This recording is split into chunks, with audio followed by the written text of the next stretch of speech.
What's going on, Channel Beef Faction? My name is Josh Williamson. So I shared a recipe for sour cream and onion flavored potato chips, just regular fried chips with sour cream and onion flavoring on them. I showed you how to make them in the microwave, and now I think it's time that I show you how to make kettle cooked potato chips.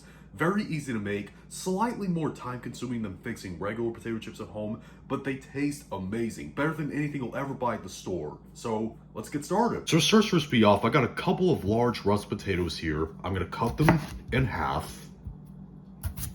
Now we're gonna slice them. I got this tool called a mandolin. I've showed a couple times on the channel before, and we're gonna slice the potatoes into thin shapes like this. Now, unlike the past two potato chip recipes that show making them like paper thin, these ones you actually want slightly thicker, maybe 1/8 of an inch thick at max.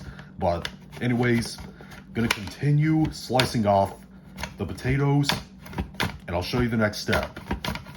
Alright, so the next step after the potatoes are sliced, I've actually never showed you how to do this on the channel, but this is usually done when making homemade potato chips. Is I'm going to take them, I'm going to put them in a bowl in the sink, I'm going to rinse them in cold water,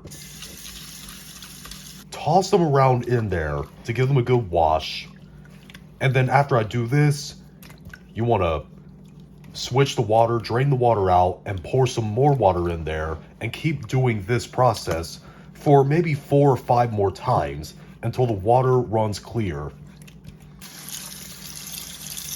What this process does is it gets rid of a lot of the excess starch in the potatoes, and getting rid of the excess starch slows down the browning of the potatoes while they're frying, and they don't taste as, burnt when they're super brown while they're frying.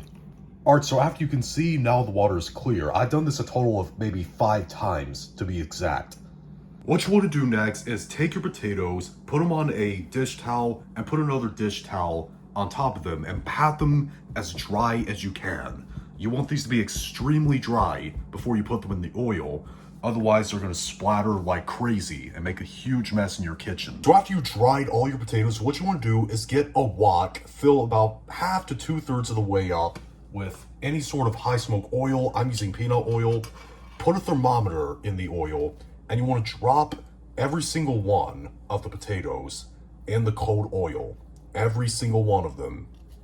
So after you got all your potatoes in that oil with the thermometer in, preheat your stovetop to medium heat or medium high heat, and you want to let it slowly come up to 325 degrees Fahrenheit. We're actually frying the chips in cold oil to start with, because that's how kettle cooked chips are made. They start in cold oil, which gives them that really hard crunch to them.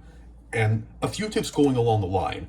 While the potatoes are cooking, you actually don't want to almost ever move them around. And the reason why is because you'll break them apart as they're in the oil. They'll start to soften from the oil, and they'll become a little bit fragile. So most of the time, leave the potatoes alone. And trust me, they will not stick together. The oil will actually create some gaps in between the potatoes, which won't make them stick together. So trust the process and leave the potatoes alone for most of the time. As you can probably hear and tell, the oil is starting to bubble over, and the temperature is currently on 145 degrees Fahrenheit.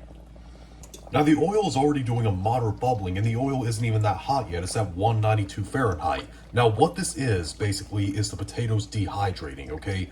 The bubbling happens when potatoes are dehydrating in oil. That's how potato chips are made, is they're basically dehydrated in the oil. And once again, I know you have the urge to give them a little stir here and there, but most of the time, like I said, leave them alone. Because if you try to mess them too much, especially at this stage right here, when the potatoes are softening in the oil, they're going to break apart if you move them around a lot. So avoid doing that. They will not stick together, I promise you.